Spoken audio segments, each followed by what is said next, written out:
now that we've seen Elvis and felt his presence, let's honor him by doing something he really loved to do. Eat dinner. Now, I'm going to do something that Al Bundy loves to do.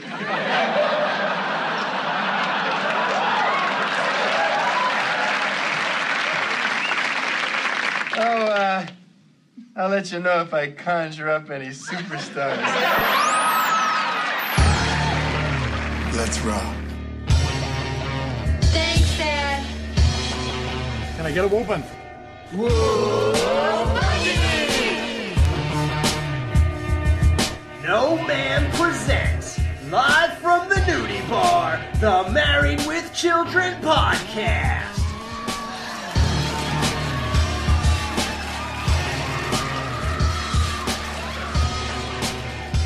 And here are your hosts, Jerry, Justin, and Al.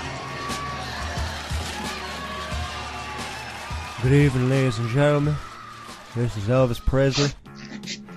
And, here I am. I'm the host of this special broadcast of the Married with Children podcast. I got a bucket of fried chicken next to me. And we're in the nudie bar. A couple girls here. None of them are 14, but I'm still looking. And I might marry a couple. We wanted to do the show from Graceland, but these guys just couldn't do it, and guess what? Justin's not on the show either. And much like me, he faked his death. So here I am, Elvis Presley. I am alive, and I'm well. So Peggy did see me in the mall that day. That really was me. It's time for the show, guys. So, introducing the man who sweated Elvis, me, is your host, Al. Hey guys, what's up? Thanks for that great intro, Elvis. Yeah, thanks for coming back from the dead for us. No problem, fellas. Anything for you guys, and you heard him. The man whose appendix bursts, and he's a killer of dreams, Jerry. You know what? I actually did have appendicitis, and I do have my appendix removed. I know what I'm talking about, boy. I was just trying to figure out how you knew that. The same way I faked my death for 50 years. You're one talented man. Kind of. Yeah, I don't think that's that hard, Elvis. Let's see you try someday. Okay. So we're going to review Going to Sweatland at... Whoa, hold on, fellas. Now, you're going to be talking about my episode? You're going to be talking about me a lot, I guess, right? Yeah, sure, I think we are. Alright. Don't be cruel. Don't be cruel. Wow, that's really witty. How'd you come up with that one? Watch it, boy. Okay. Well, guys, yeah, you heard Elvis. We are recording Season 3, Episode 2, Married with Children's I'm Going to Sweatland. This aired on November 20th, 1988. Wow. So this is a huge episode, and here's the plot. When a perspiring stain on one of Al's shirts resembles a silhouette of the king of rock and roll, the Bundy household becomes a hotspot for Elvis Presley fanatics to visit. This episode was directed by Jerry Cohen, and it was written by Pamela Wick and Susan Cridland Wick. I guess a mother and daughter writing team. So that's pretty cool. I wonder if... See, I really do like this episode. I wonder if they were just Elvis experts or something or whatever. But, like, I wonder why that mother-daughter team had to be brought in. But I also wonder if they wrote a lot more episodes. So we'll have to find that out. They don't fit. And your ad said we fit every foot. Yes, ma'am, but our problem is what we're dealing with is not what Webster meant by feet. Let's face it, girls, what we've got here are rib roasts with nails. Now, what I would suggest is surrounding your Tootsies with those little brown potatoes wrapped in foil and served with dry wine.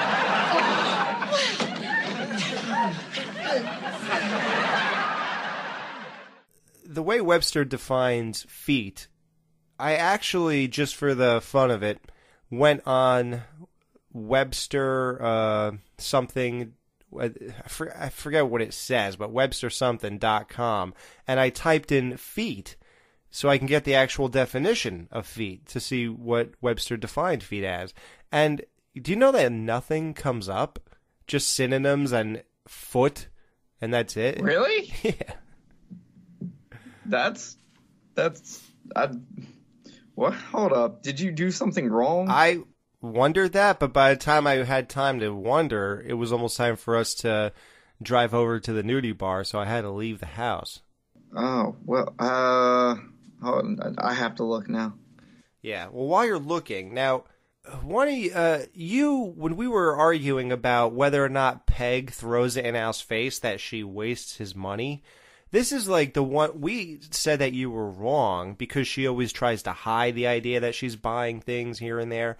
But it turns out you became right because in the beginning of this episode, when she walks in the shoe store with Alejandro, she's gloating about spending every dime or every dollar he had on crap in the mall. Now, why would she just be so obnoxiously blatant about it? My question is why is she shopping at that mall? Yeah, what about the Lakeside Mall? Yeah, what happened to it? Are they banned? I mean, I need to know. Also, when you go on Merriam-Webster.com to look up feet, right, all you get is that it's the plural of foot, and you have to click foot and go to the definition of foot. Oh, that's what I didn't do. Yeah. Okay, so what is the definition of feet? 1, the terminal part of the vertebrae leg upon which an individual stands. 2, an vertebrae organ of locomotion or attachment, especially a ventral muscle surface or process of a mollusk. A mollusk? That's what her feet are? Mollusk. And then there's like the end that is lower or opposite the head. Oh my god. So it's not a rib roast with nails. I'm not seeing anything that talks about a rib roast. Nothing. Not a single thing. All right. Oh, over here, dear. Just put them anywhere. Now I need a little tip for Alejandro. Sure. Don't touch my wife. Kmart, tomorrow, 10-ish. It's weird. Alejandro, I guess he's like a Mexican kid or something. He is just help Peg shop? Like he carries her bags around? So where do you hire? He just works off of tips? It reminded me of an episode of That 70s Show where Kelso and Fez go to the supermarket to try to pick up cougars. Hey, that's what I kept thinking. I was like, maybe he's trying to get himself some cougar. Because, yeah, I think when you're that young, you kind of will almost go for anything as long as it's half decent.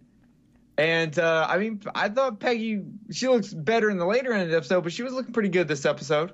Yeah, she starts to look good around here, and then it gets better. And it's funny, you asked about why is she shopping in that mall instead of Lakeside. Why is she shopping in Kmart tomorrow? Well, Kmart was still a thing in the 80s. Oh, it was like a good thing? Yeah, well, I mean, it was still, it was no Walmart, but it was still like, it's not like nowadays when we talk about Kmart and we mean it as like a generic version of something. Right. Like I use that joke all the time where I'm like, oh, that's a Kmart version of Married with Children. Yeah, or like, where'd you get that shirt? Kmart? Like it's a put down now. Yeah, I mean it as like a generic version of something, almost like a step up from bootleg. Okay. So I think it's odd or interesting that they chose to name this kid Alejandro. Number one, that's my name in Spanish. And two, it's Al. So both these people in the store with Peg are named Al. So that's kind of weird. And then I thought the Spanish version of Al was Ali Handjob. No. Your wife told me wrong. Yeah. It makes me wonder now. Does anybody know Al's full name? Is it the same as mine, Alexander? Is it Albert? Is it Aloysius? Does anyone get named just Al? Like, hey, are there people named Al and it's not short for anything? I don't know. I guess it could have happened. And why is Dick the shorter form of Richard? That's never made sense to me. I don't know, but people use both of those words to refer to a penis.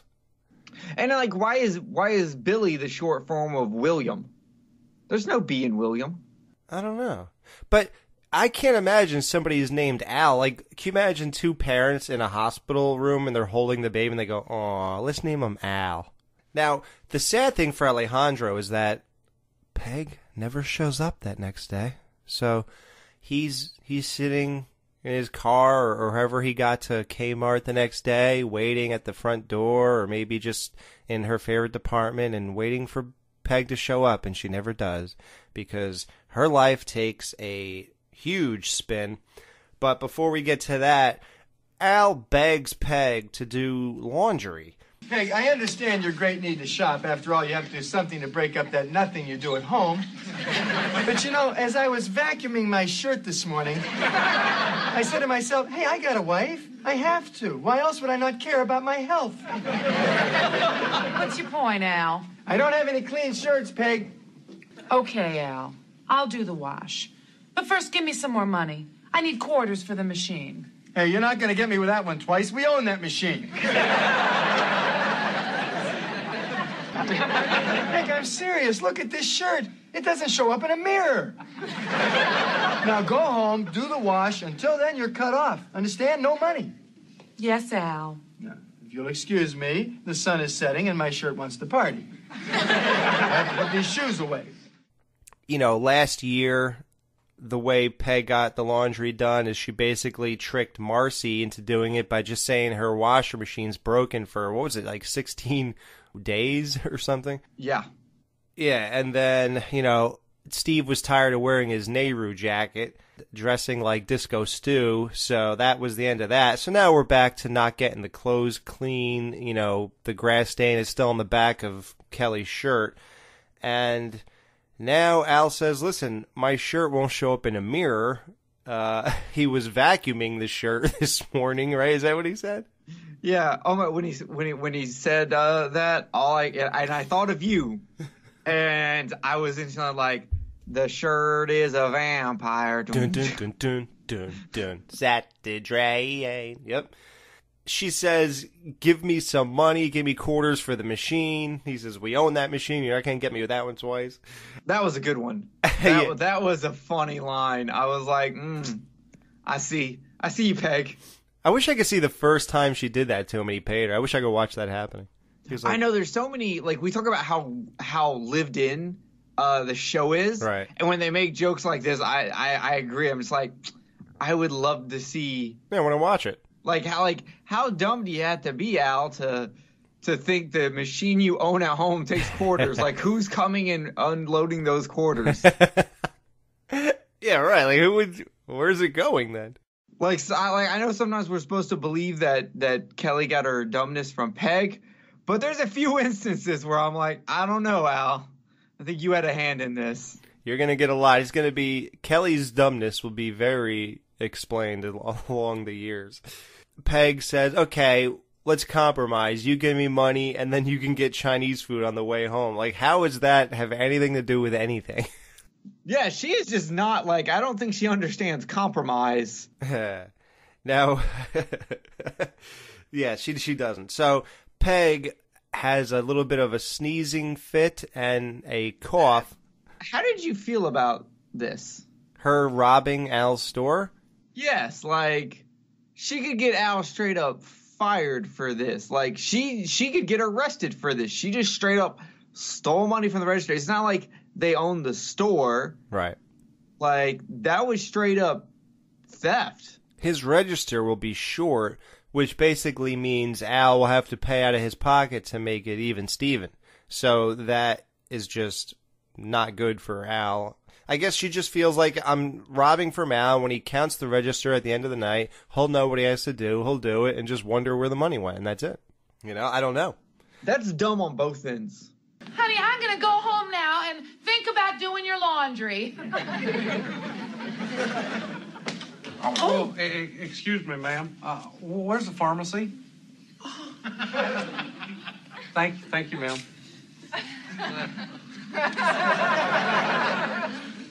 Peg leaves the store and on her way out bumps into Elvis Presley. We thought it was allegedly. Yeah, but we just found out from Elvis that it was him. Oh, yeah, that's true. Unless he was lying. There goes all my allegedly jokes. Yeah. Well, I guess, you know what, I don't...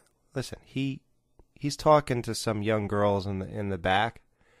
I think we'll just keep saying allegedly to keep it based in this actual episode. Fair enough. So how do we know this guy over here isn't another impersonator? He probably is. I think Elvis is dead. I'm pretty sure he's dead.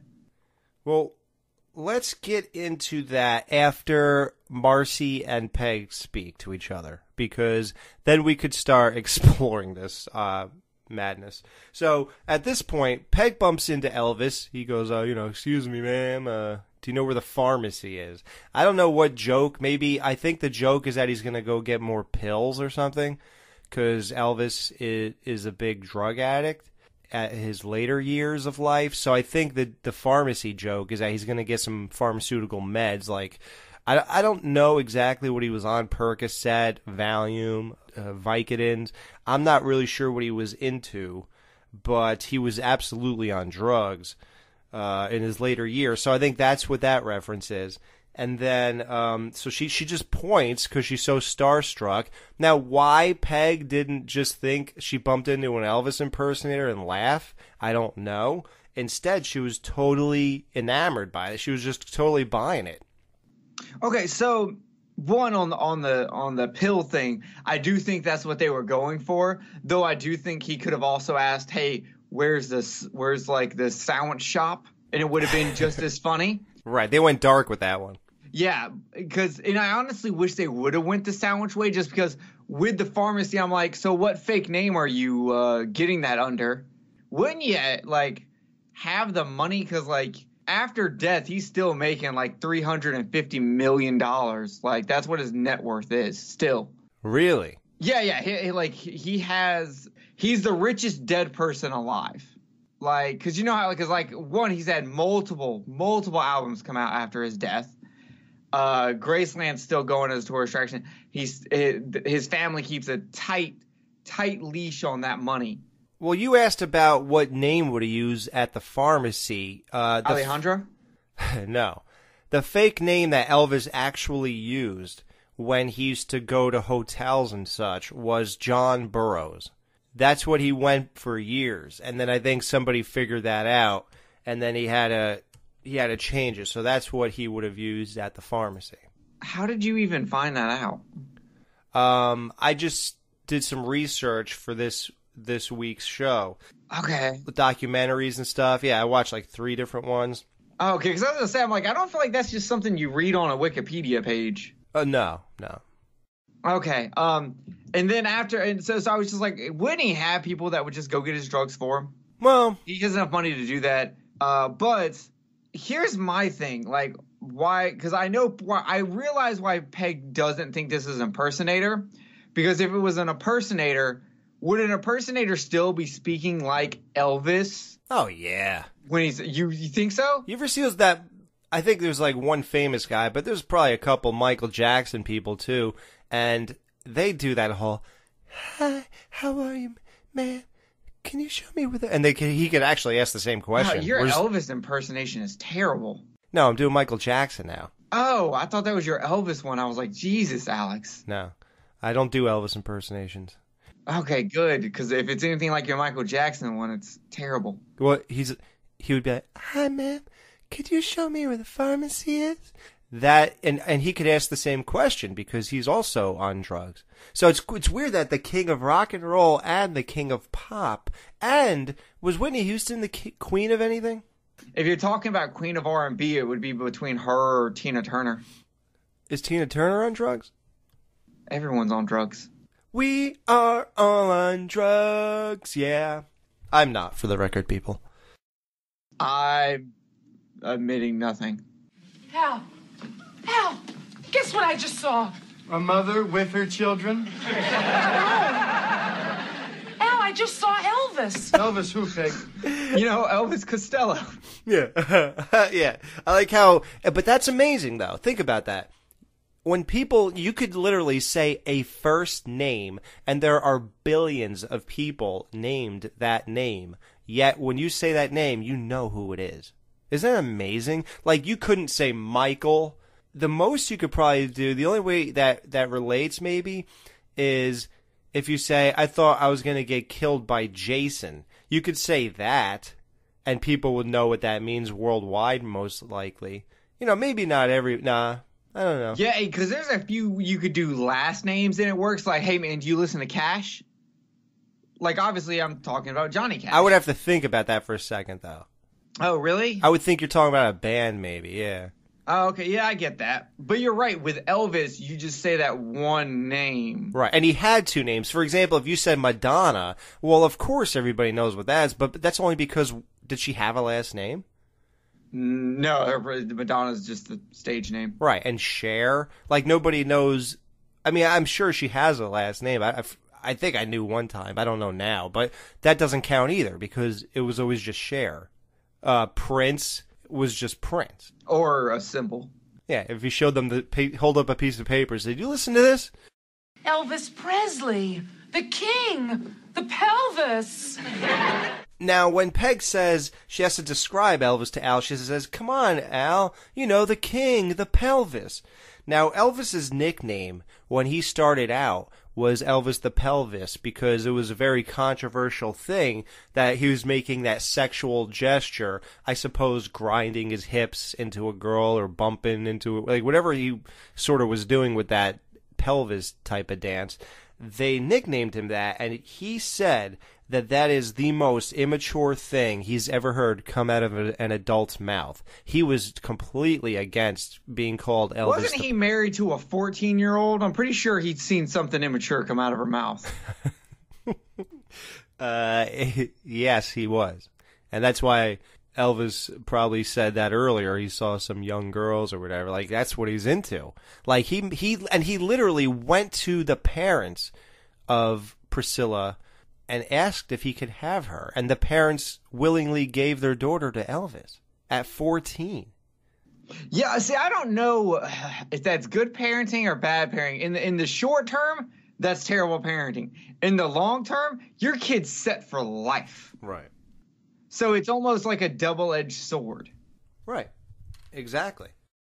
And it's not like Elvis, because Elvis it's not like R. Kelly's coming and asking. It's Elvis. He's not exactly known for, like, you know, doing terrible things. Right. So the thing I said I was going to get into about this whole thing where Peg comes back in and tells Al that she saw Elvis, this is the most bizarre thing ever. Why would you go, if you're so if your whole life is going to revolve around Elvis for the next week, wouldn't you think, why would she care to tell Al anything? Would you not just follow this guy to the pharmacy? You answered this question when you first talked about it. She's starstruck. She's starstruck. She doesn't know what to do. She doesn't. It's like when you meet someone famous and you can't talk. Like, right. You just don't have the guts. That's what it is. So she goes to Al to tell Al because she's so excited. And then it's not until Al's like talking bad about Elvis that she actually gets the like mannerisms up to go and find Elvis. My problem is that she didn't find Elvis because I've been in the line at the pharmacy and it never takes right. Less 5 minutes to get my stuff. Yeah, she could have showed up in an hour and he'd still be there. Yeah, he was probably just waiting in the sandwich line while they filled his prescriptions. So Al says 3 things about Elvis. And I agree with all 3. Hey, let me explain 3 things to you. Number 1, Elvis is dead. Number 2, Elvis wasn't any good when he was alive. Good is a perspective. I'm not saying he's not talented. I'm just saying that I start looking at life like I'm talking to a librarian when I hear his music. Every time I hear his music, I go to press the floor I want to go off of. No, I'm just kidding. It's not exactly elevator music. It's okay. So what I've been doing now is to research for the show, I wanted a real perspective on Elvis, like a fresh one. Now, about 10 years ago, I bought this, actually I could find out exactly the year I did this. 2002, I bought this CD, which is called Elvis Presley Elvis 30 #1 hits. So I got 30 of his best supposed songs on one CD. And I've been playing this for days leading up to this show so I could have a real opinion. And here's what I realized. Listening to the songs and paying attention to them is not as good as doing other stuff and having the songs just on in the background. I was playing darts. I was fixing up something in my man cave. I was building a chair, a new stool that I got. I was doing a bunch of like little tasks around the house while this was in the background, and I enjoyed it much more. But when you really sit there and listen to it, I was just like, yeah, it's not really my thing. And it's weird because his first hit is a song called Heartbreak Hotel, which is what Kelly has converted her bedroom into on this episode. And that song is almost void of music. Like, you don't even hear music. It's just him singing and, like, barely a drum beat, barely a guitar. It's, like, the weirdest song ever. It's like, do you guys know you're supposed to be playing instruments behind this? Yeah. Did you know that there is something you're actually supposed to be doing while listening to Elvis music to make it, like, be the most greatest thing in the world? Oh, okay. What's that? Playing bingo. Is that where they usually play his music? Yeah. I had, when I was a kid, in Georgia, my neighbors across the street, huge Elvis fans. My friend's mom was a huge Elvis fan, and she played bingo, and she told me that there is nothing better than playing bingo while listening to Elvis. I'm sure that's probably does enhance the experience. And I, to this day, believe that if you play bingo and listen to Elvis, it is akin to a redneck acid trip. It's not a Zen-like experience. And number 3, if he was alive, he'd want you to clean my shirt. You don't believe me? As much as I believed you when you told me cleaning promotes heart disease. Well, that was a mistake. They meant smoking, but I didn't want to quit smoking. Honey, I really did. I just saw Elvis. There's only one dead guy in the mall, Peg, and you're looking at him. Now, the best line of the episode, to me, it's so small and probably overlooked, but when Al says, there's only one dead guy in the mall, Peg, and you're looking at him. I'm torn between that one and I want $500 if I find him. You can have everything I own. I'd rather have $500. And I love Al's face after that. Yeah, that one was a really good setup. It's so weird because as Peg is describing meeting Elvis to Marcy, she says he looked just like they did when they buried him. And then Marcy says, I wish Elvis was alive. So she's not buying this right now with Peg. And there's a turning point where she apparently feels there's a sign that for some reason means Peg did meet Elvis. Okay, does that? Is that what that means? But we'll get into that. So right now, let's get into, like we said, she said he looked like they did the day they buried him. So clearly Elvis is dead, Jerry. So what is this? No, he's not. And it's weird that she would say that, because as I put on my tinfoil hat, I want to tell you that they didn't bury Elvis. They buried a wax sculpture of Elvis, which is why it's very odd that she would say that. And I can prove it to you. Oh, really? Okay, Looney, go ahead. Because Elvis spelled his middle name Aaron with one A. But his tombstone has Aaron spelled with two A's, and that's because Elvis Presley, being a God-fearing man, didn't want to actually put his whole real name on a tombstone that he was dead, because it would actually end up killing him. So he couldn't do that. So he put two A's on there so it would show that he really wasn't dead. Only his true fans know that, because that's him telling his true fans.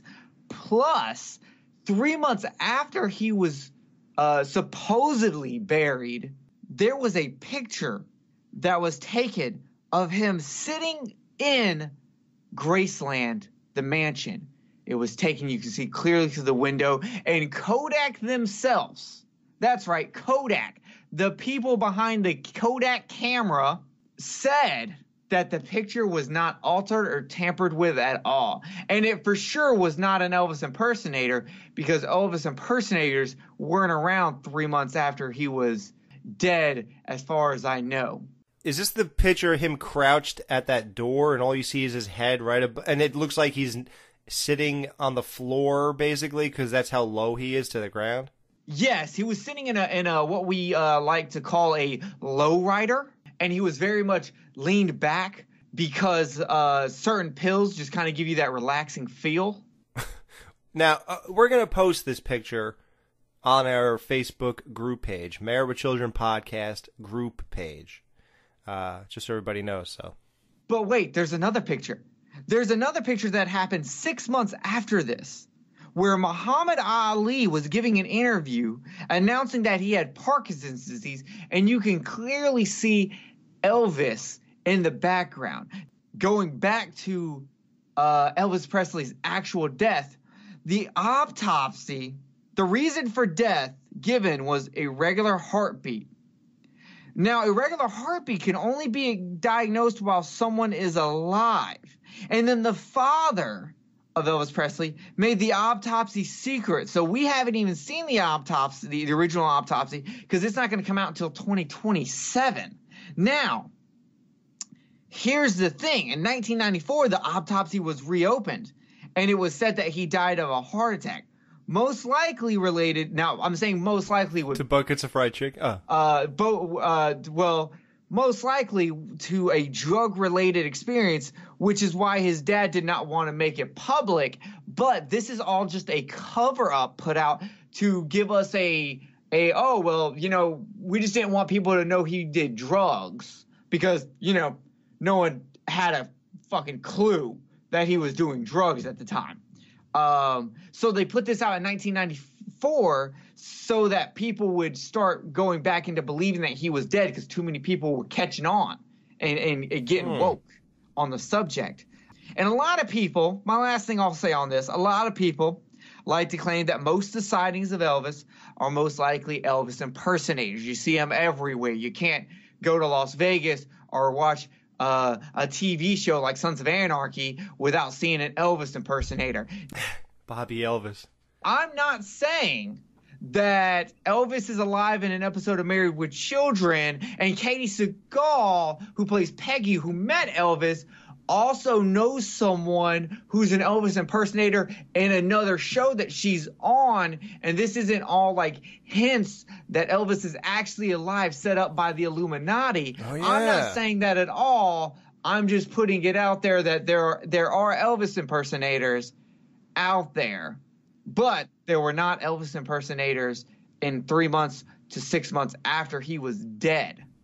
Right. That did not, from what I know, that whole thing didn't kick in. Like, there were Michael Jackson impersonators before he died, but that's because that's when the ball was already rolling. So that's why that happened. Like, you don't see many of that stuff happening while the people are alive or right after their death. Yeah, and if anyone wants to come at me and say, well, there were Elvis impersonators probably, I'll be like, yeah, for Halloween. Not like just going down to the pharmacy or to Church's Chicken on a Wednesday morning like there is nowadays. So, well, if anybody needs verification that Elvis is alive, go look up the Weekly World News newspapers, and there are tons of articles. I think he met Bat Boy in 1994. So there's plenty of stuff that you can look up that Elvis is alive, yeah. In fact, I bet it was his meeting with Bat Boy in 1994 that actually got out that made them release the autopsy that said he died of a heart attack from drug overdose, and that's why his dad hid it. That it's all making sense now. Yep. So without further ado, I do have to say, allegedly. Okay, we'll say allegedly. I know Elvis is somewhere in here. He's knee deep in in Freshman. And Kelly? Yeah, he could have. He's the one guy who could have spoke of Kelly since season 1. Well, we're allowed to talk about Kelly now, right? We are now. Yeah. I didn't verify this. If you, we should look up her birthday. Elvis is on this episode. We don't have to verify anything. Yeah. Christina Applegate was born on November 25th, 1971. Okay, hold on. Yeah, she'd be like 17, 18, right?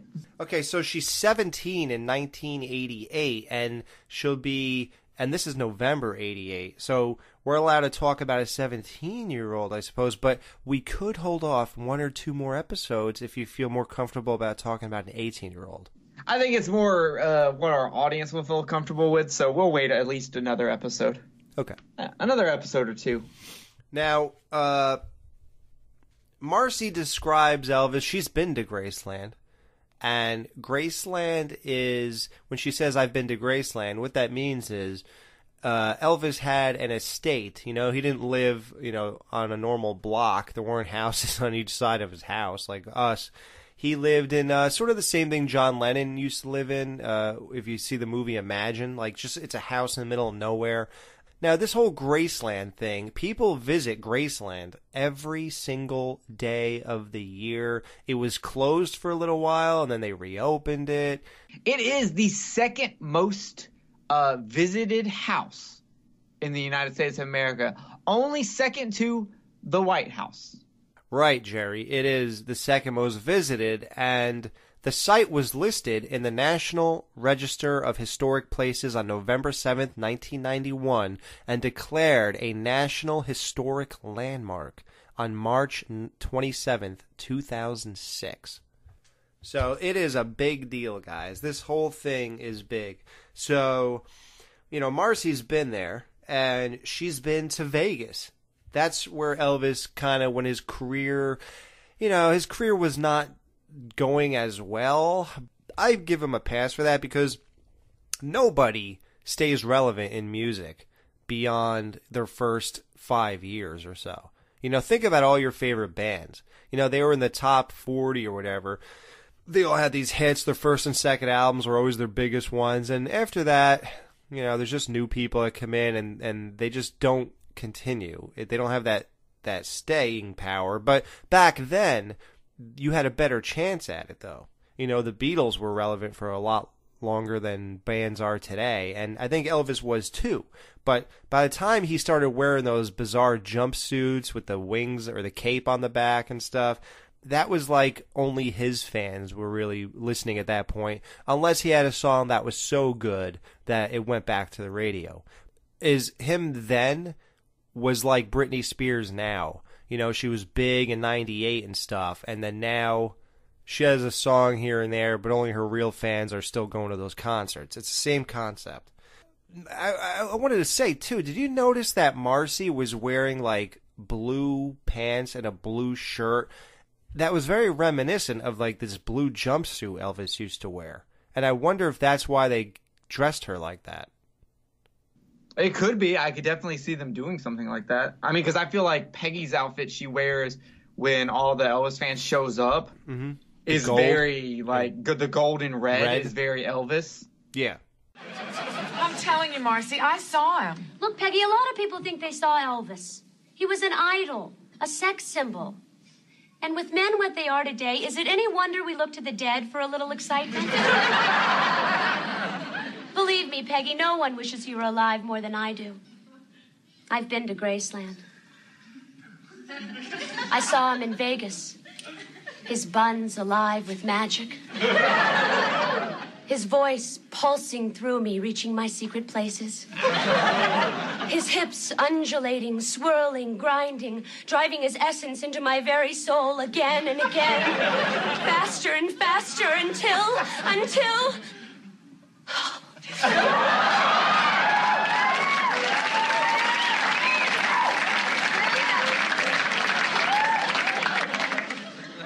Can I have a cigarette?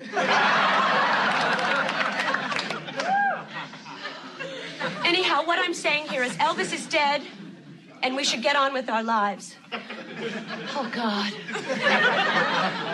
Marcy Rhodes and Amanda Burse did tell us this, because I think I used the Elvis example when I talked to her, and I said when you had that orgasm on national television just by talking about Elvis, and she said that was the first orgasm on national television ever. Now, I don't know if we could verify this, but I will take that and run with it. I think I gotta trust what Amanda Burse says, personally. Right.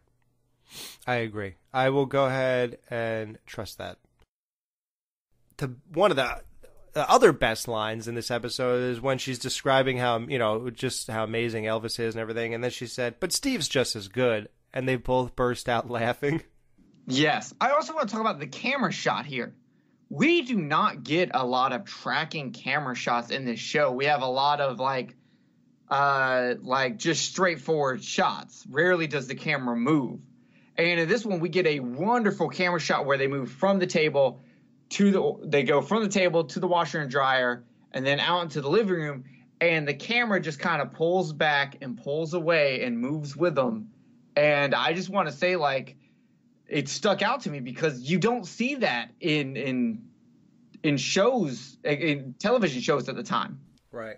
And you got to give props to the sound guy, too, because they picked up the whole conversation and didn't miss a beat.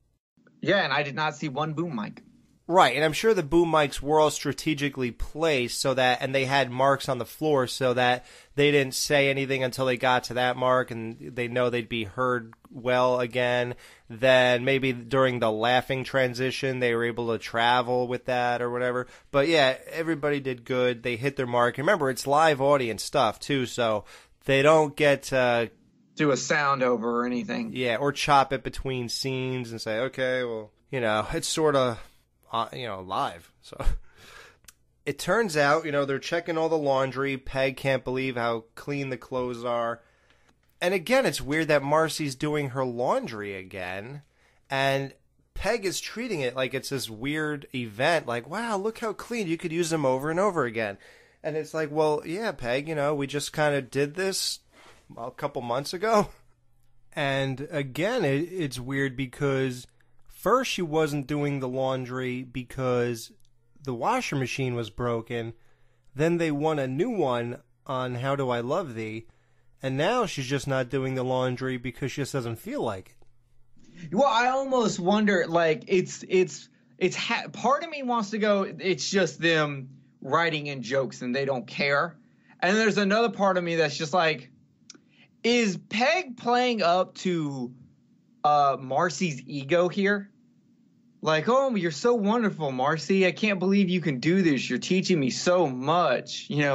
Kind of like what I do to you to convince you to keep editing this podcast. Oh, you're so good at editing. You should never let up on it and keep putting as much. Alex, don't ever let me edit, man. I just can't hold a candle to the things you are a wizard. Well, that's what I did to my wife. I said, man, you were so good at doing all of like the outside gardening and everything. I mean, I don't want to mess it up. That is fucking racist.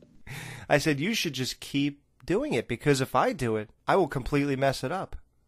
So she's like, oh yeah, just like you told me I do dishes really well. And that was sexist. Oh, Marcy, he was so real. Can you imagine what it must have been like to really be married to Elvis? And to have his baby. But Steve's just as good. Oh, see, Peggy, washing isn't so bad. Yeah, you could be right. It's a lot better than just throwing these clothes away. Gee, you can use them again and again. Marcy, this is remarkable. You got all the yellow out. Al's T-shirts are gray again. And all the stains are gone. Oh, except for this one. Give me that. Oh, my God. Oh, don't worry, Mars. The numbing in the fingers is only temporary. It's caused by the special oils and spices in Al's body. No, Peggy. Look at the stain. It's the king. Yeah, it's a good one, but by no means one of Al's best. Oh, look at the shape of it. It's Elvis's face. Al sweated Elvis.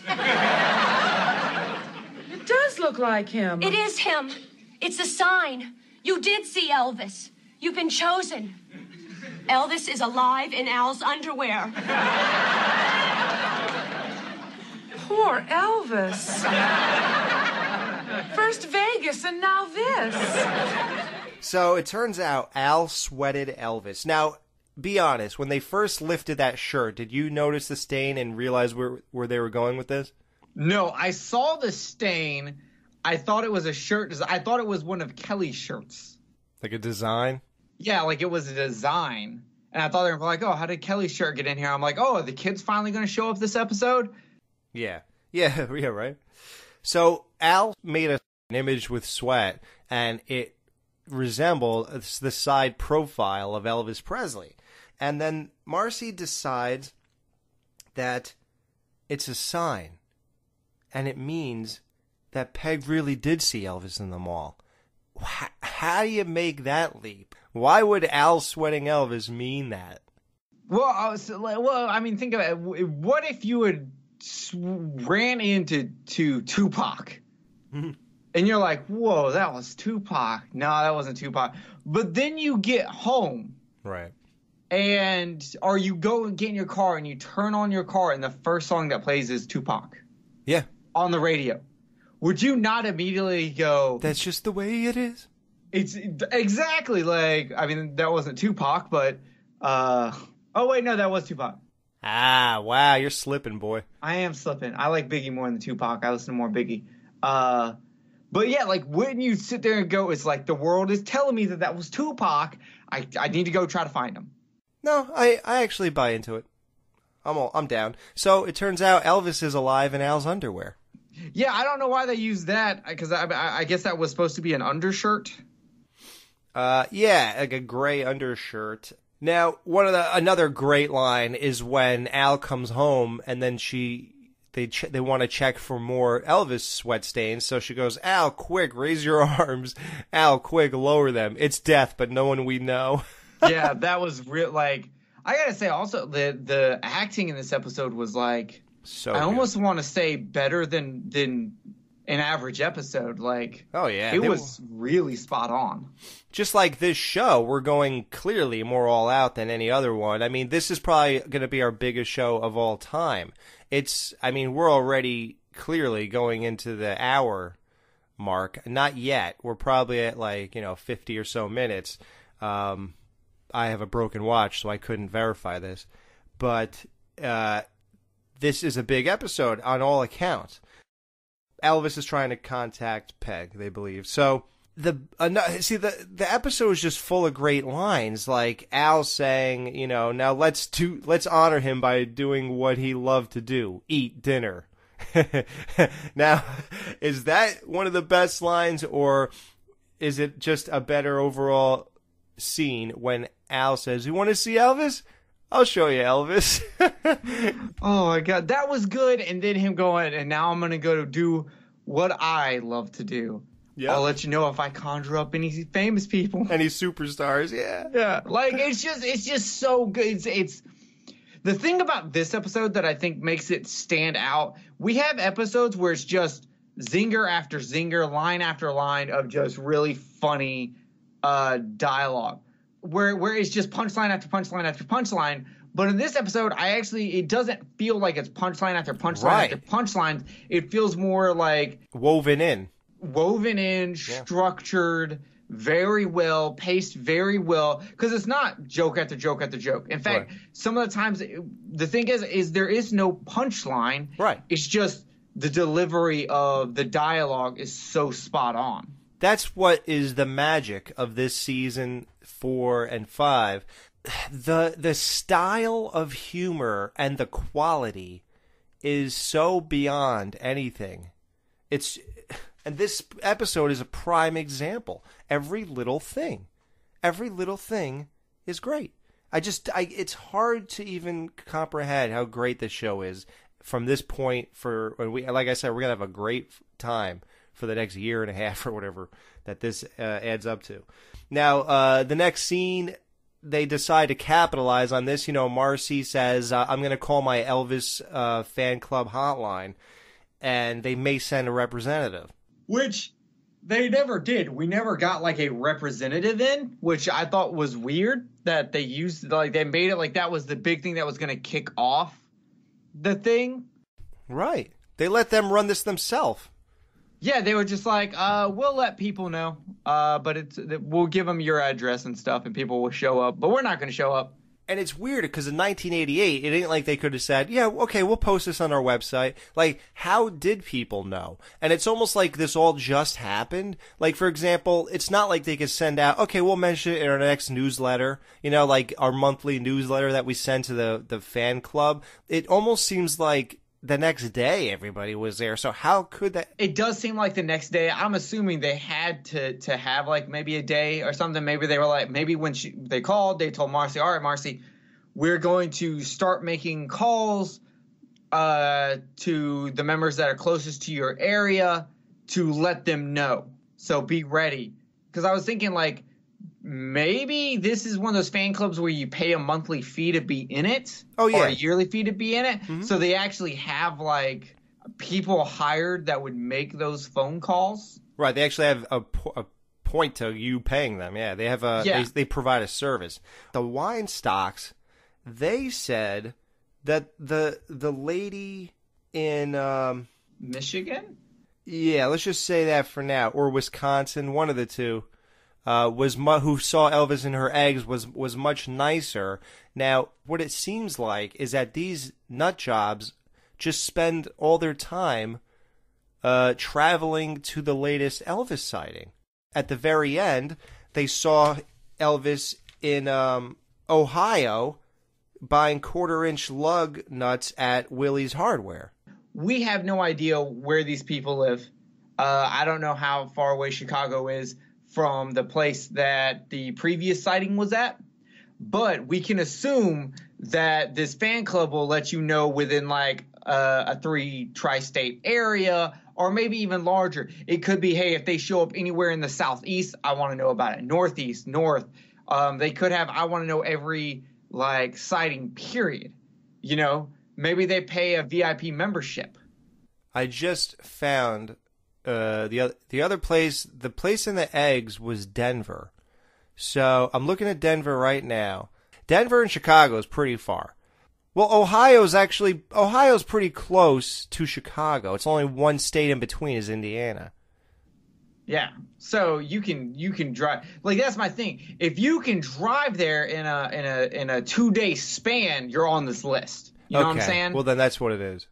But why even do this? Because it ain't like Elvis is still there. It ain't like they're all hanging out at the mall. You don't know. It's all about the possibility and the hope. Yeah, but they should be camping out in front of the pharmacy, you know, like, well, where was he? The pharmacy? Well, maybe he'll come back. Maybe this, maybe that. Let's check the security cameras. Well, some people, they know they're never going to see the greatness, so all they can do is hope that they can meet the man who met Andy Griffith. Or the dog who saw Lassie. Which I said in the previous episode, there was another great Buck visual, and this one is hilarious. Buck with his sign, feed the dog who saw Lassie. And the best part about it is you don't know if it means the actual Lassie or just the TV saw show. The movie. Yeah, saw it on TV.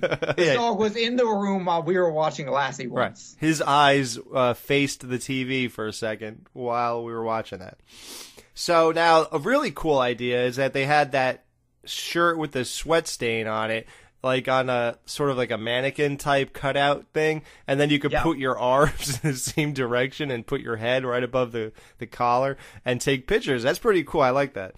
Yeah. And you have to pay $20, which in 1980 is like almost $50, dude, to take a picture there. That's a lot of money, dude. So you could buy Elvis, You Ain't Nothing But a Hound Dog, hot dog. I'll take 10. Mm-hmm, exactly. Like we said, you could feed the dog that saw Lassie for $5, which is like paying $10 now. Now, Peg has a bunch of fake stories about her and Elvis's encounter. I found it really odd. I don't know when I started finding this odd. You know, I just kind of like watched it all those years, but I think in the last 2 years or so, because I watched this episode about once a year for the last 20 years because I really like it. And it just dawned on me that Marcy pulls Peg away. She undoes the red velvet rope that Peg is, you know, she's sitting on the chair telling the stories and all the housewives are surrounding her. And Marcy pulls her away to say, did Elvis really give you a massage? And then she says, you know, well, he kind of bumped into me, which is true. But when you're married to Al, that's qualifies as a massage, I guess. So then Marcy continues to ask questions and stuff. Why do we have to have this one-on-one with Peg and Marcy? Okay, for the first thing, Peg admitting it wasn't a massage, it was a bump, okay. But the conversation continues with just the two of them, and she's asking questions as any of those other housewives were. And you got to wonder why would she ask it now? What about after you hung up with the representative, when you say, so tell me more, now that I think you really met him, tell me more. Marcy has no other conversations with Peg about Elvis? And you're right, because before that phone call, you would have to assume that Peggy told her the story of what happened, and probably in an unfiltered, real, like, what actually happened. Right. So I have to believe Marcy's already heard the real story, but I think, and I think this is just showing how much of a fangirl Marcy is, because she's getting sucked into the hype, just like all the other Elvis fanatics in this room, to where she wants to believe this fantasy that happened, because if it happened to Peggy, it could happen to her. Right. That, like, because I'm with you, that stuck out to me too, because I was like, guys, didn't she already have this conversation? Why is she why is she going into more depth? Though I did think the funny Clark Gable story was hilarious. You know who Clark Gable is, right? Yes, but sounds like a yes but a no. He's the Gone with the Wind guy. Yeah, he's Rhett from Gone with the Wind. Okay, now I felt that Marcy delivered probably the worst joke on Married with Children history. There could be worse as we go on, but for now, this has to be the worst, unless you could save it for me by giving me the reference. She says that she had a dream. Her only brush with, some greatness or whatever, was a dream with Clark Gable in which he told her, which is the worst line ever, keep your own teeth as long as you can. Yeah, I didn't understand this. I started thinking about it from like a dream metaphor thing. All right, well, that joke seems insanely dumb, unless you really know a lot about Clark Gable. Which we don't. Which no one does, unless you listen to this podcast where we do all the research for you. So, by the time he was 32 years old, William Clark Gable had almost a full set of dentures. The pinup actor and star of Gone with the Wind suffers with gum problems when he was young and a serious bout of pyorrhea. In 1933, led to his dentist extracting most of his teeth. But even the joke still doesn't sort of make sense. Keep your own teeth as long... Well, clearly you don't have a choice if you're... Like, how could you... I don't know. Yeah, that's right. What also doesn't make sense is another medical thing. She says she was awoken from the dream by Steve, whose appendix had burst. Okay, first your appendix ruptures, and after it ruptures, after a few hours, it will burst. And when it bursts, you most likely will die. Here's the thing. I had my appendix ruptured. Steve wouldn't have been sleeping if it had gotten to a point where it had burst, because it had already ruptured, and it feels like someone's stabbing you, twisting the knife, yanking back out, and stabbing you again. He would have went through hours of that kind of pain. I just want to know how Elvis knew your appendix burst. I don't know either. You know, I was like 14 when it happened. Oh, he knows a lot about 14-year-olds. Because I was in seventh grade, I think. Yep, that's 14, I think. I was in 7th grade when or it 12, happened. Maybe 12. I don't know. Fun story. I got a teacher fired over it. I think we heard the story already. Did I tell? I think I might have told the story. She was a substitute teacher, right? No, she was the teacher for the in-school suspension. Yeah, that's it. Yep. Yeah. So but Steve would have known like that. So they really meant ruptured, but maybe that doesn't sound as good as burst, and that's why they went with burst. It does not sound as good. So Bud orders from 20th Century Shrines. You know, he wants to sell a couple things to these morons. Hi there, I'm Ollie. I'm Lou. We're with 20th Century Shrines. That's for me, Dad. Bundy's the name. Bilking the public's my game. Yeah, well, we have your order right here. Let's see. 2 gross of skinny Elvis pens. Yep. 2 gross of fat Elvis pens. 1,000 rolls of Love Me Tender toilet paper. Yep. Wait a second. Where's my Jailhouse Rock shower soap? You're out. Big prison order. Elvis apparently serenaded Peg with pepperoni on his breath, and he sang, "Since my baby left me." Wait, can we get Elvis to do this? Elvis. Oh, leave her alone. God. Yeah, she's 17. It's embarrassing, dude. You starting to date these older women is weird. All right, come here. All right, can you sing the song that Peg sang? I'll do what I can. It's been a while. Well, since my baby left me, I found a new place to stay. I forgot the words today. Are you drunk? Hey, listen, boy. I went to that pharmacy. I'm loaded up. That's not what I asked you. Well, I'm high. I'm telling you I'm high. What don't you get about that? Why would you not just say no? And then you wouldn't have to explain that you're high or on drugs of any kind. Hey, listen, I got nothing to hide. Except that you're death? Hey, love me tender, boy. That is not a response to being accused of being a liar after saying you got nothing to hide. Like, I don't... Well, sometimes you have to surrender. What are you talking about? That also doesn't make any sense. Elvis, just go back and talk to the 17-year-olds. You have a suspicious mind. Really? Really? Are you just dropping, like, names of your songs at me? That's the wonder of you, boy. Oh, my God. Go away. Way down. You are sinking way down right now.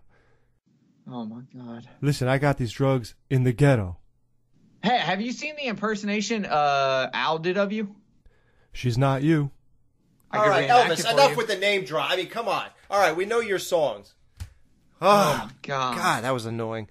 All right, what I'm sorry, I let him use my headphones. I don't even know what you were asking him. Where are we now? Hold up, I'm trying to remember because I'm not used to someone responding to a question with an actual real answer.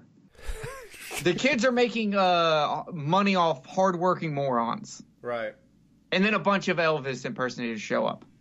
One thing that happens first is that Al shows up. Now, he says, that all he wanted was peace, a meal, and some hemlock. Now, hemlock is a conium maculatum is a highly, that's what hemlock is, conium maculatum, and it's a highly poisonous. He wants to poison himself. Is what it is poisonous, right? Is what Al over here is trying to say for what Al wants to do. Yeah, it's one of several poisonous plants in the Apocycia family. Stop. 2 species, one formerly used as a method of execution. So Al wanted to just die. Do you see the research that we do for you people? Yeah, you really should start donating to our Patreon because we absolutely deserve it, guys. Yeah, we should. This way we can hire Elvis impersonators to do this research for us. Exactly. So he does not get the hemlock, and then Peg says, "Oh, my moment in the sun," and Mr. Total Eclipse comes along, and that's pretty cool. Wouldn't that be even cooler if we did this show a couple weeks ago when there was a total eclipse? Yes, and I was actually in totality. I got to see the full thing. Yeah, you would have, because from your house it was totality until you drove and met us at the nudie bar. Every week, once a week, we drive to Chicago to do the show. Yeah, like Jerry said, the National Academy of Elvis Impersonators arrive. Peggy, I'd like you to meet the National Academy of Elvis Impersonators. Howdy, ma'am. Howdy, ma'am. Howdy, ma'am.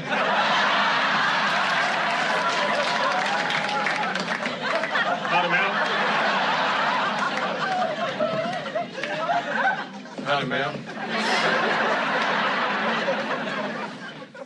We got a couple normal-looking ones, and then all of a sudden the jokes start rolling in. So one is a Chinese Elvis, who he's like, "Howdy, mom." Hey, in the credits, he is Oriental. He is Oriental Elvis. Well, it's actually an insult to call a Chinese and or Japanese person Oriental. They do not like that. That is what you say when you refer to like a rug or something. When you speak of a human being, you're supposed to call them Asian. So it's odd that someone didn't know that, and they just... Well, would they have known that in 1988? Well, no, because everybody wasn't sensitive. Yeah, because it's just like the black guy is called Black Elvis. Oh, is he really? Yeah, in the credits it says Black Elvis. Not African American Elvis? I didn't look and see what they called the wheelchair Elvis to see if they said wheelchair or handicap. Wow, I feel like I want to go ahead and find out, but it's okay. I didn't. Well, we'll have to look. But that Asian Elvis, did y'all know that the Asian community is super into Elvis? Yeah, I think this certain Asian Elvis, it looks a little familiar, don't you think? I feel like I saw him in something. What was it? Bueller. Ferris Bueller's Days Off. Okay. Yep, he was the detective in Ferris Bueller's Day Off. He was in a bunch of other stuff too, but probably the easiest way to throw it into someone's mind is the detective from Ferris Bueller's Day Off. Amazing how they always have to get real actors to do like these simple bit parts. I remember with shows like we talked about, like the guy who handed the basket from the Schmitz in the You Better Watch Out, and also the guy from the Lakeside Mall, like they're real actors and stuff. And now just to go, howdy, mom, you have to be a real actor. To be fair, I think they did need a real actor for that, because right before he took off those glasses, I was 100% sure he was about to nail this impersonation. Like, he just walked in with so much confidence. As soon as he takes off the glasses, it's like the confidence comes off too, and he just reverts back to Asian right. tourist. That's true. Wow, I'm surprised he didn't have a camera. Yeah. Look, Al. Elvi. So, yeah, it was a bunch of Elvi in the house at this point. So, which also, by the way, fantastic joke. Peg, I'm going to say this as plainly as I can. It's either Elvis or me. Now, what's it going to be? Flip to Al sleeping in the shoe store. Clyde, this is the homeless guy I spoke of that I said I think he has a name and stuff, and I remember him saying, "Hey, 8 o'clock, Bundy." You know, something Wait, like... is he the one that we thought got a hand job from the Chicken Red, that one episode? 8 o'clock, Bundy. Thanks, Clyde. Now that I'm thinking about it, I do not believe they are the same people. I believe the guy with the hand job has long black hair, and this guy does not. Okay. So, yeah, I think... Well, I mean, he could have had a haircut. I still... No, the face also I remember. And Okay. I do not think it's the same. So, we answered that question that you all have probably been still wondering since we said that. I'm sure that every night when you went to bed, you wondered if we'd ever find out. As soon as my head hits the pillow, all I think about is, did Clive get the hand job, or was it another homeless guy? So the world may never know. So it turns out Al is like funny. I guess the shoe store opens exactly at 8 and he'll sleep right till the last second and just bank on a homeless guy as his alarm clock. Like, you know, because they're real reliable. In the 80s, they were pretty reliable. Now you can't find a good homeless person to save your life. So They just don't make homeless people like they used to, Al. No, they don't. They just become homeless in just the wrong ways. Steve shows up, and he has this whole aura about him. And he comes in with a suitcase, and he lays on the table and goes, Where the hell were you last night, Steve? I banged on your door for 15 minutes. I was looking for a place to stay. Why didn't you stay at the Elvis tent city that sprang up on my lawn? Let me get to the point of my visit, Al. I'm suing you. And he opens the suitcase and everything. It looks so, like, professional. It looks amazingly professional. And I remember when I was a kid, I used to think, oh, look, he has all this stuff to do it with, too. I guess he's really suing Al, and he's not laughing or joking or anything. And I think Al's in big trouble. My wife won't leave your house. Well, neither will mine, but they threw me out of court.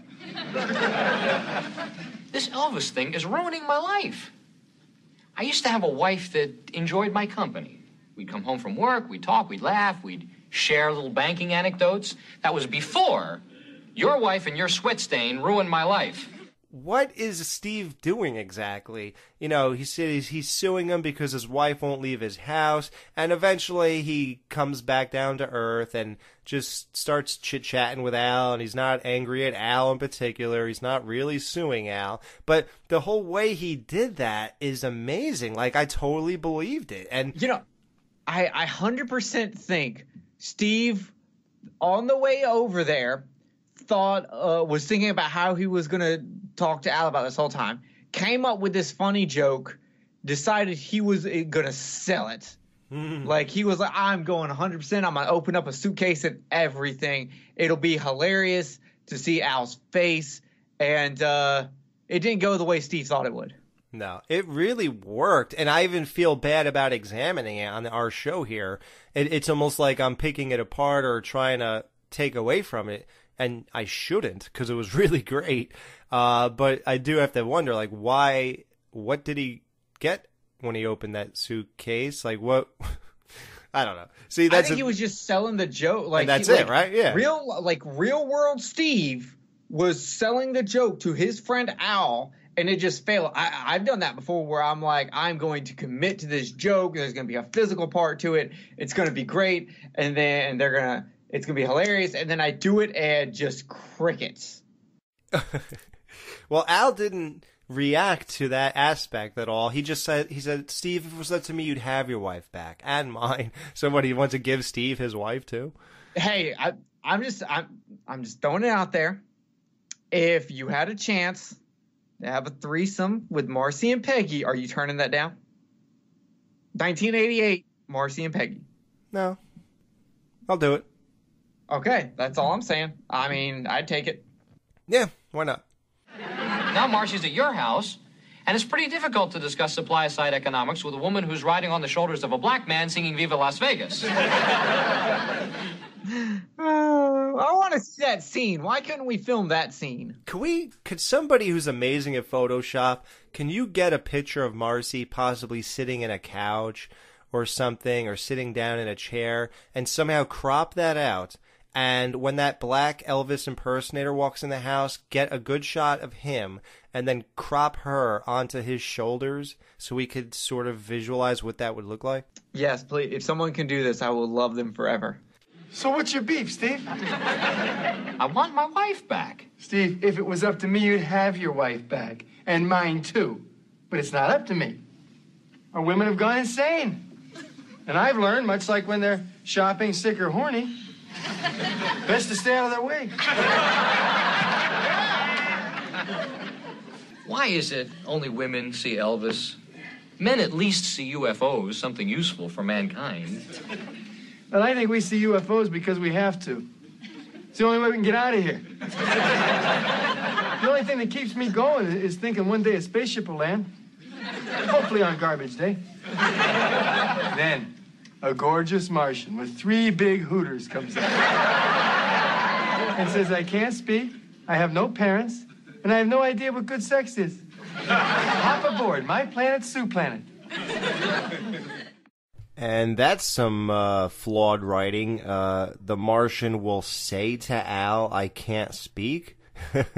I think somebody slipped up there. What's the third hooter for? One on the back for dancing.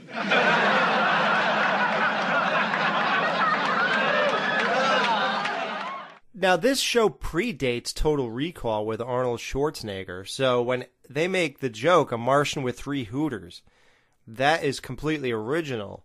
The only difference with the 3 Hooters on Total Recall and Al's fantasy is that one is on the back for dancing.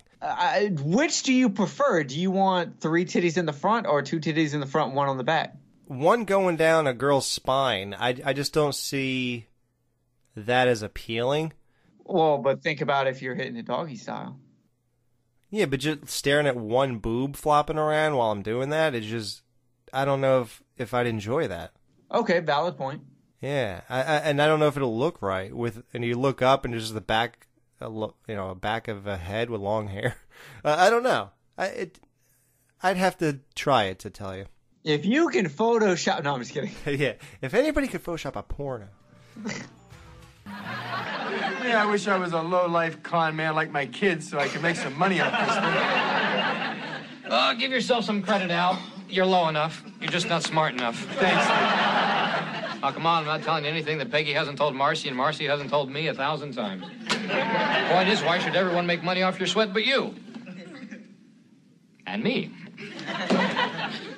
We gotta get in on this, Al. Well, I don't know, Steve. My kids got the market cornered. They're selling everything. What's left?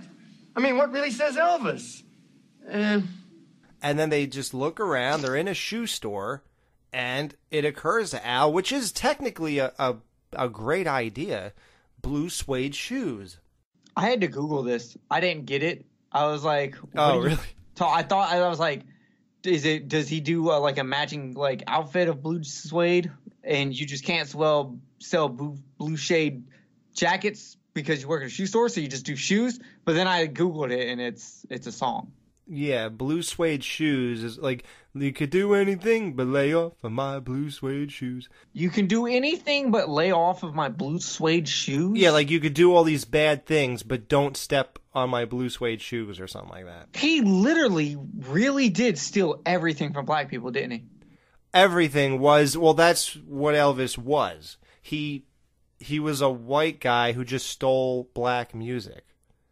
And then he eventually started making his own, but the Beatles did that too. Like when the Beatles... Led Zeppelin did the same thing. Well, they stole a whole album.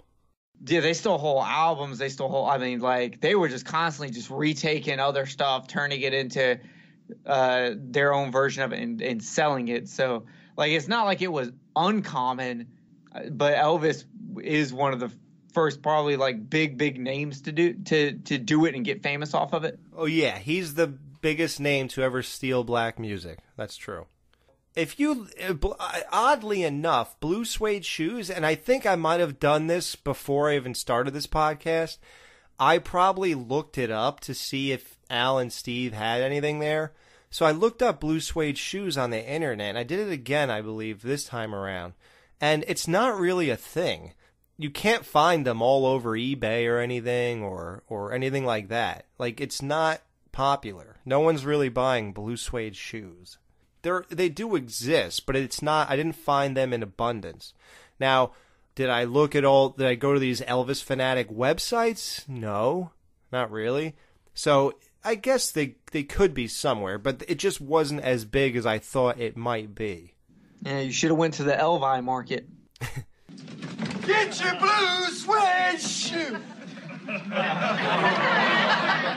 Hey, what did you do now? So Al and Steve show up to the Bundy household with 700 pairs of blue suede shoes. Now, let's not even try to approach the logistics of how... Yeah. Yeah. I was going to say, no. And yeah, like... rent a truck? How many workers would it, How did you get that many shoes that fast? Right. Who designed them? It's just the most ridiculous. And why would you even get 700 to bring to a house which had about 12 Elvis fanatics in there? Like, even if 50% of the people bought it, you'd only sell 6 pairs of shoes. And 50%'s a good number when you're, people see things all the time of stuff that they're into and they ain't buying them. Yeah, you should have shown up with like 25 max. Right. 700 pairs. Everyone's gone. No one's in the Bundy household anymore. And Al goes, Peg, what did you do? And then she didn't do anything this time around. Al, something terrible has happened. Elvis was spotted in Youngstown, Ohio, buying quarter-inch lug nuts at Willie Hardware and Lumber. So all these people headed over there now to go to the last place Elvis was seen, even though they'll never see him there because he bought them and left. Now I am just an ordinary woman, married to you. Oh, Al, I'm so depressed. Hold me. Steve, we've got 700 pairs of blue suede shoes. What are we going to do? Oh, Al, I'm so depressed. Hold me. People are so stupid. Elvis didn't say a thing to me about Ohio. He probably found out I had children. I knew those kids would ruin my life. Look, I'm going to drive down to Youngstown right now and straighten this thing out. Steve, that's it. We'll go to Youngstown. You do that for me? Huh? Yeah, you sure, Peg. Right, for you. Grab the shoes, Steve. Let's go. I love when Steve was just like, when I was like, what are we going to do, Steve? And she's just like, oh, well, I'm so depressed. Hold me. Yep. Do you know why Peggy specifically mentions Youngstown, Ohio? I believe, isn't that where Al Bundy is from? So Ed O'Neill is from. Ed O'Neill, yes. And, by the way, Katie Seagal has met Elvis in real life. Her father, Boris Seagal, directed a movie with Elvis. Huh. Maybe Katie Seagal is like the tie, the link to the true whereabouts of Elvis. Quite possibly. We really have to interview her. We do, because the Sons of Anarchy connection, this connection, Married Children connections, there's got to be something there. God, that interview would give me a heart attack because I wouldn't even know where to go with her. The two of my favorite shows of all time, my favorite sitcom of all time, Married with Children, and my favorite, drama television show of all time, Sons of Anarchy. And she is at the center of both of them. And I don't even know how I could craft that entire interview, and then you guys throwing in stuff. Now you have Sons of Anarchy stuff, and Justin has that, and we all have this. Oh my God, it would be a whirlwind of craziness. No Ma'am will be right back to wrap up this week's review. Be sure to join their Facebook group page for all the podcast news and updates. Just type in www.facebook.com/groups/marriedwithchildrenpodcast. Be sure to subscribe to them on iTunes and please leave a review telling them what you think of the show. To subscribe to their YouTube channel, just go to channels and search up Married with Children Podcast. You can email them at marriedwchildrenpodcast@gmail.com. Thanks for checking out this review. Now the guys are going to give their final thoughts and ratings of this week's episode. Alright guys, time to get your dogs. You ain't nothing but a hound dogs. Out of 5, how many hound dogs are you giving I'm Going to Sweatland Justin? And I'm saying that because I do believe Habib pulled another call from Justin in which he supplied us with his rating, so let's listen to that real quick. This call will be recorded and monitored. I have a collect call from Justin, an inmate at a detention facility. All right, guys, JP calling in again, still up here, still waiting on my release, but hopefully it will be sooner rather than later. And I'm going to talk about my feelings towards episode number 2 of season 3, I'm Going to Sweatland. I gotta say, guys, I really didn't care for this episode too much. I didn't think the jokes were overly funny. There was some funny moments between Al and Steve, and the final scene was a little bit funny, but I honestly didn't care that much for the setup as well. I never really understood, like, the whole Elvis obsession, and honestly, like, I don't think that it played super well in this episode. It was more of a Peggy-centric episode, and it just it seems like it just didn't resonate with me as much as I would have hoped. Even Amanda Beer's Marcy wasn't even overly funny or anything in this episode. That she had the one really funny moment where she gets orgasmic over Elvis. Sorry about my voice, guys. I'm a little bit sick, but yeah, I'm just gonna come in at really average on this one. I'm gonna go 2.5 out of 5. That is my feelings towards episode number 2. I want to thank Alex for sending me some DVDs by mail so I could keep up on the episodes, and I'll see you guys soon. Okay, yeah. Prison must be messing this boy's head up because 2.5. I think that's the third one we've ever had, and I think pretty undeserving. Jerry, please tell me, give me some good news, buddy. What's your rating on this episode? How many You Ain't Nothing But a Hound Dog hot dogs are you giving this episode out of 5? I am giving Get Your Hot Dogs, You Ain't Nothing But a Hound Dogs, 4 out of 5. This was a super act episode. And it's kind of funny. Before I watched this episode, I knew it was about Elvis, and I was kind of worried that Al liked Elvis. And I just did not, and something about that just did not sit well with me. I don't know if it's because I didn't want him to like Elvis, or I just didn't see him as an Elvis listening guy. And so I was really soaked when he started making fun of Elvis. All the jokes making fun of him were fantastic. All the jokes poking fun at his fans were fantastic. How they were literally by anything. And this episode was just so well structured with its jokes, going beyond just punchlines and doing actual more thought out jokes. Peggy's impersonation of Elvis was hilarious. Those gold pants was looking fly. The complaints I have in this episode are all well, that doesn't make sense because you can't fit how they get 700 shoes that fast. It's all little things like that, and right. I can kind of throw those away as just they don't make sense, but it's for the punchline. Yeah, if it moves the show along, who wants to see them sit there and figure that out, or who wants to watch them take the time to do it, I mean. And on top of that, if they brought it back down to reality, it maybe wouldn't have been as funny. If they would have just shown up both holding 10 pairs of shoes each, would that have been as funny as him showing up with a hand cart? Right. And then saying, we have 700 pairs. That's how you know, we are screwed. That's the only way you can get that devastating thing, and Steve saying, hold me, and how their best laid plans went nowhere and all that.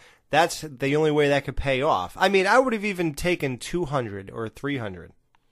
700 is a lot. Yeah. I don't think they even sold them all in Youngstown, Ohio. I mean, yeah. And that's another thing.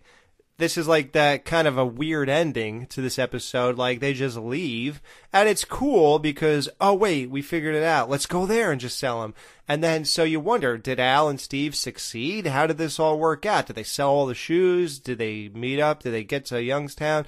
What happened? So it's kind of an interesting, odd ending. Maybe Al succeeded for once. Who knows? We don't know. And we'll never hear of it again. And again, I messed up.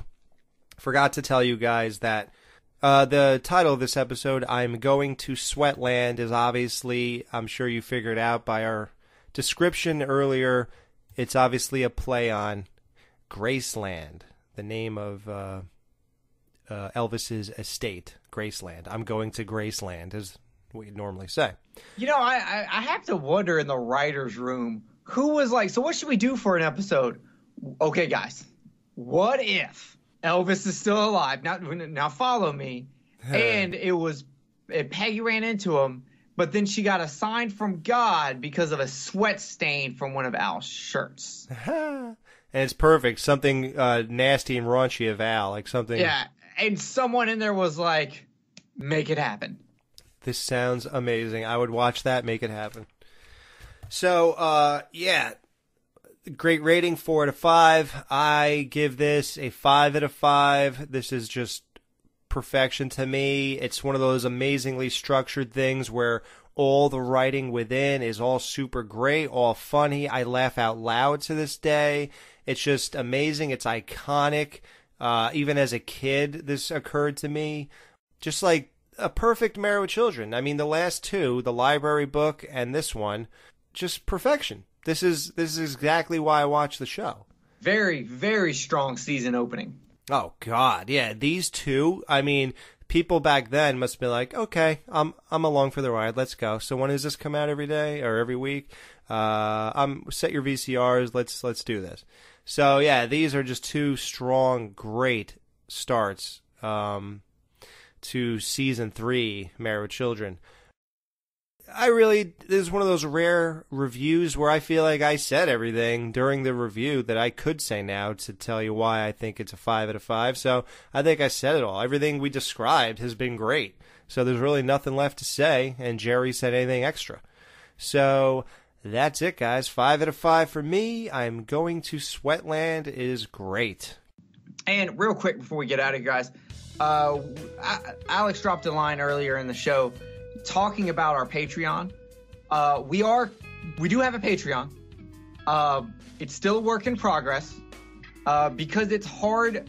With the way Patreon works is you subscribe to give us a donation every month, a certain amount of money, and it's set up in tiers.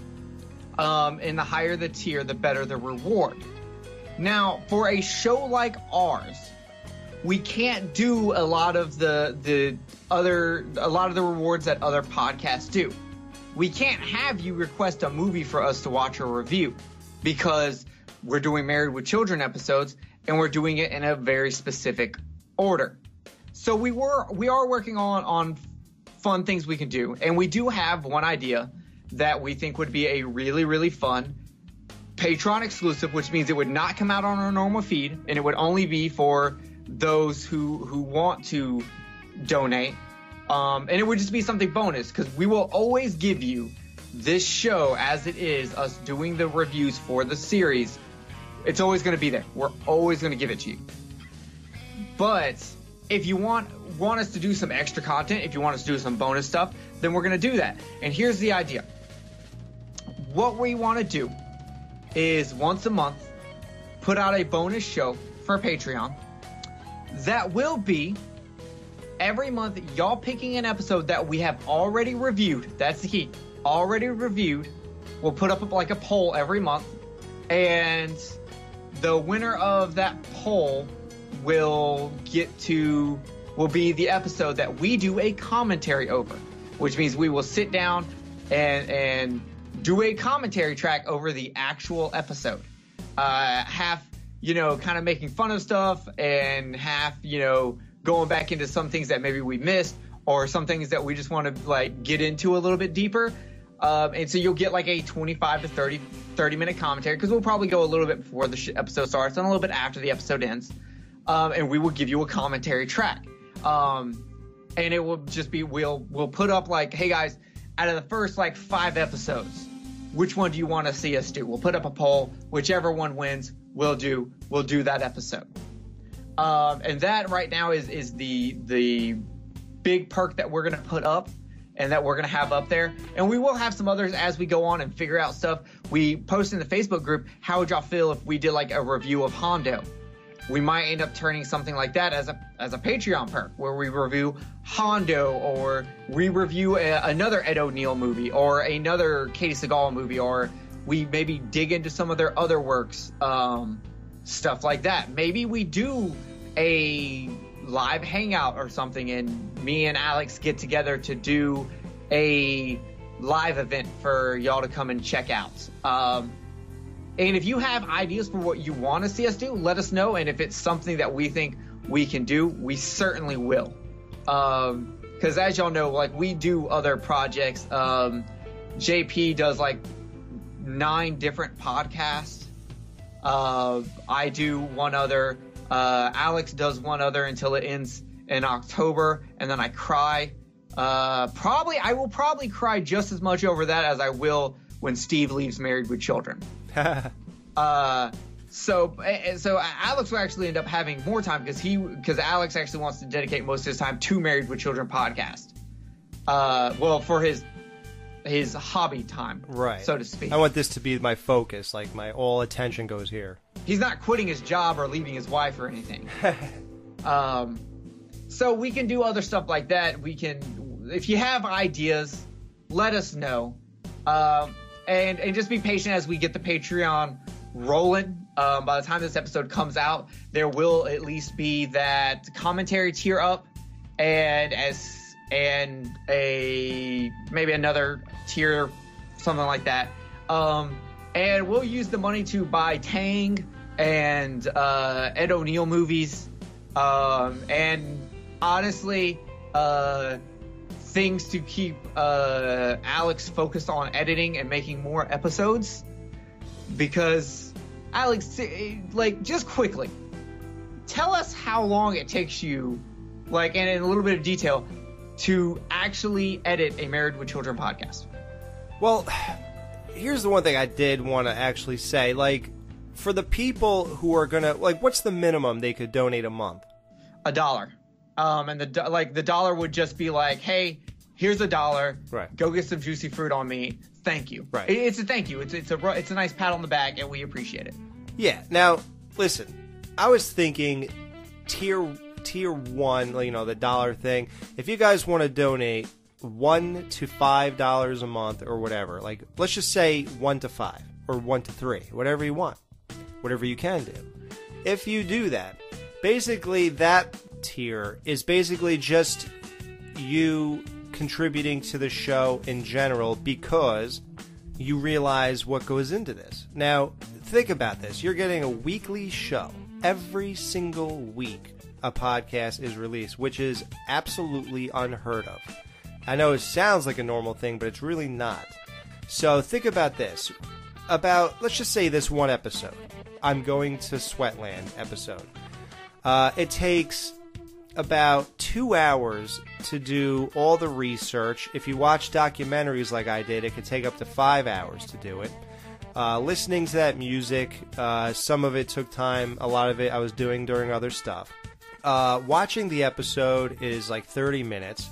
Taking notes while you're watching it, that can make it longer. It could go up to 45 or an hour. So now we're already up to like 7 hours already put into this show. Then recording it is about 90 minutes. So that's, you know, now we're into like the 10-hour thing. Then producing it takes 3 to 4 hours. You know, editing it down, getting all the good stuff to you guys, adding all the clips, pulling the clips from the show takes 30 minutes alone. And no, actually pulling it, then you have to search other ones out. It could take longer just to pull clips. Then you have to get them all into files and name them all. Then you got to get them into a certain folder so when you produce it, you know how to drag them down and put them into the spots you want. And that whole process takes like 4 to 5 hours. So now you're talking, this show, this one single episode you heard, is roughly 15 to 20 hours put into it. And to be fair, it's only that long for Alex because he has to do the editing. Right. Because I can't edit like Alex can edit. I listen to the Married with Children podcast because I like to just hear, one, what he puts in, and two, what he takes out. Because there's stuff that is edited out because it was a joke that didn't work, or we said something wrong and had to redo it. Right. All the stuff like that. Like there's a lot of insight. So like Alex himself adds like 5 to 6 hours of work just in production after we've recorded. That he has another 5, 6. I don't have to do that. I get to go on my merry way. He has to keep doing that. Me and JP just get to go. And for me, I just have the early stuff. I'm watching the episode. I'm taking notes. I'm doing research and then recording. So like for me, like one episode probably takes doing research and all that. Like, don't get me wrong. We do this for free because we like to do it. It's very enjoyable for us. But we'd appreciate any little donation. Like, it's just, we thank you for that. That's all. Yeah. I believe in supporting an artist. It's why I go to movies. It's why I support podcasts on Patreon. JP, I support his show on Patreon. Right. His main podcast, 22 Shots. I'm a supporter on that. I was their first Patreon supporter. I believe in supporting people that are creating.